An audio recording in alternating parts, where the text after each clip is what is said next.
Welcome students, I am Gurvinder Singh from A. Xavier's International School Chika. Today I will explain you about accountancy. What is accountancy? I will introduce you about accountancy for commerce students of class +1. So first of all, what is commerce?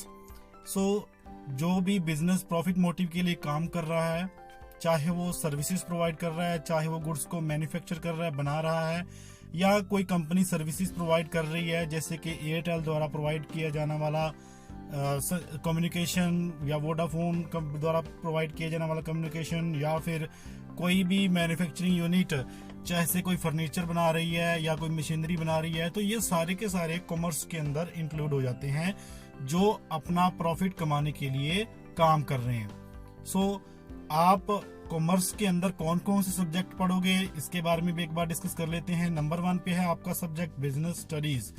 Business studies के अंदर आप जानते हो businesses के बारे में, types of businesses के बारे में, बिजनेस किस तरीके से चलते हैं, उसके अंदर मैनेजमेंट किस तरीके से होती है, तो ये सब कुछ आप बिजनेस स्टडी के अंदर जानोगे।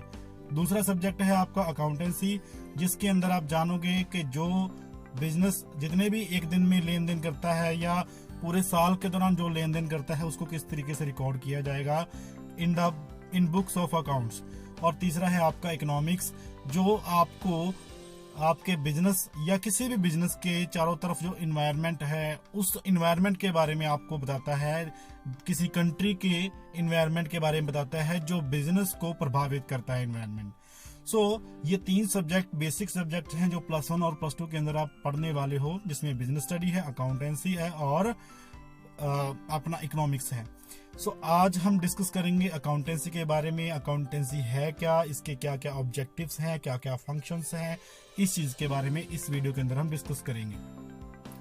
सो फर्स्ट ऑफ ऑल इसका मीनिंग देख लेते हैं। अकाउंटेंसी का meaning of accountancy, in 1941 the American institute of chartered public accountant, जिसको हम AICPA भी बोलते हैं, इन्होंने कैसे डिफाइन किया अकाउंटेंसी को? Art of recording. ये कहते हैं कि रिकॉर्ड करने का आर्ट है। रिकॉर्ड क्या चीज करने का? जो डे टू डे हम एंट्री करते हैं, जो लेन देन करते हैं, उसको रिकॉर्ड करना।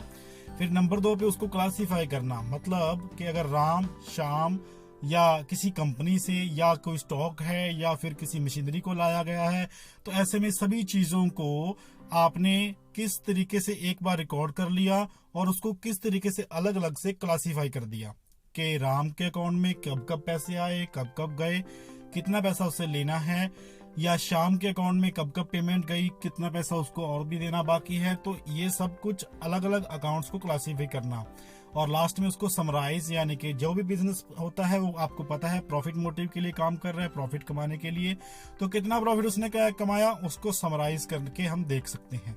सो अकाउंटिंग क्या है?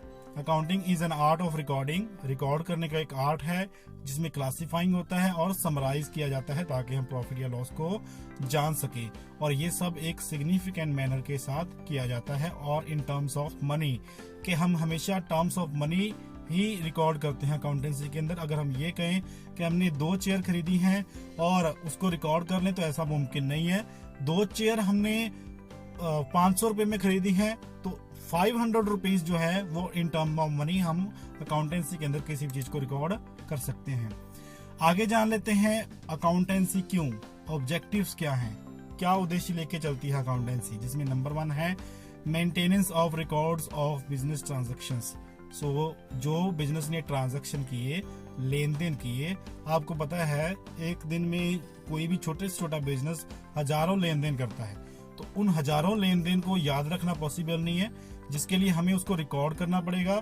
और ये मेंटेनिंग ऑफ रिकॉर्ड कौन कर पाएगा, किसकी हेल्प से कर पाएंगे? वो अकाउंटिंग की हेल्प से कर पाएंगे। नेक्स्ट जानते हैं, इसका अगला ऑब्जेक्टिव होता है प्रॉफिट या लॉस को कैलकुलेट करना। हर एक बिजनेस प्रॉफिट कमाने के लिए काम कर रहा है।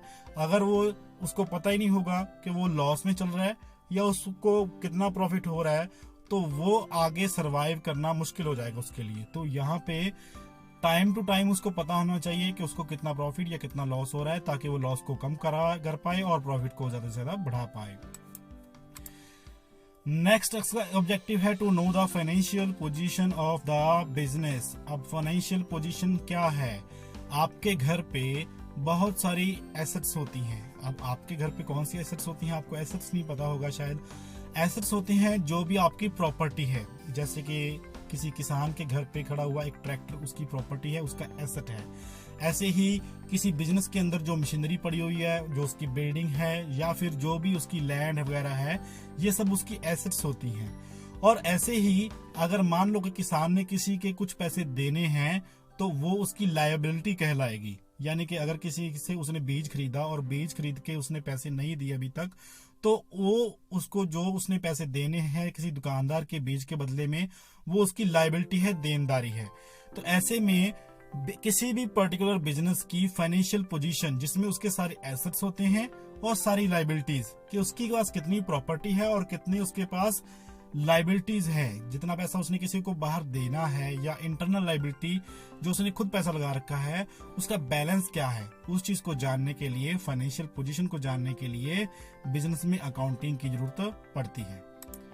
अगला इसका ऑब्जेक्टिव है to provide information to its users. So यहाँ पे पॉइंट ने बताया कि ये अपने यूजर्स को इंफॉर्मेशन प्रोवाइड करता है, कि अकाउंटिंग अपने यूजर्स को इंफॉर्मेशन प्रोवाइड करता है।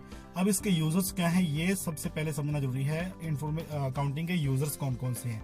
सबसे पहले तो देखिए, जो बिजनेसमैन ने पैसा लगाया बिजनेस के अंदर, उस बिजनेसमैन को जरूरत है ये देखने की कि उसको प्रॉफिट हो रहा है या लॉस हो रहा है। सो इसका मतलब उसका पहला यूजर कौन हो गया, वो बिजनेसमैन।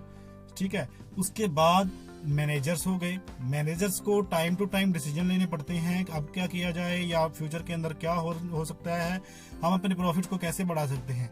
तो ऐसे में उनको भी जरूरत है देखने की कि हमारी इस टाइम पे फाइनेंशियल पोजीशन क्या है। तो इसलिए उसको भी, एक मैनेजर को भी वो हेल्प कर रहा है। तो मैनेजर भी क्या हो गया, यूजर हो गया अकाउंटेंसी का। अगर किसी ने उधार में सामान दे रखा है तो उसको भी जानना है कि कंपनी कल को उसको पैसा दे पाएगी या नहीं। तो इसके मतलब है जो क्रेडिटर है, जिन्होंने पैसा देना है उधार में या जिन्होंने स्टॉक उधार में देना है, उनको भी जरूरत है अकाउंटेंसी की इंफॉर्मेशन जानने की। तो ऐसे में बहुत सारे इसके यूजर्स होते हैं जो बिजनेस के साथ जुड़े होते हैं, जिनको किसी पर्टिकुलर बिजनेस की इंफॉर्मेशन चाहिए और वो इंफॉर्मेशन प्रोवाइड करता है अकाउंटिंग। अगला इसका, तो ये थे सारे ऑब्जेक्टिव्स ऑफ अकाउंटिंग, या फिर इन सभी ऑब्जेक्टिव्स को आप फंक्शंस भी बोल सकते हैं। तो नेक्स्ट वीडियो के अंदर हम डिस्कस करेंगे कुछ टर्मिनोलॉजी जो अकाउंटेंसी के अंदर भी यूज होती है, बिजनेस स्टडीज के अंदर भी यूज होती है, या कह लो इकोनॉमिक्स के अंदर भी यूज होती है। तो वो जो सारी टर्मिनोलॉजी है, जो वर्ड्स हैं, उनके बारे में हम नेक्स्ट वीडियो के अंदर डिस्कस करेंगे। इस वीडियो के अंदर सिर्फ आपको इतना ही बताना था कि अकाउंटिंग क्या है, अकाउंटिंग क्यों करते हैं हम, उसके ऑब्जेक्टिव्स क्या हैं या उसके फंक्शंस क्या हैं। Okay, thank you.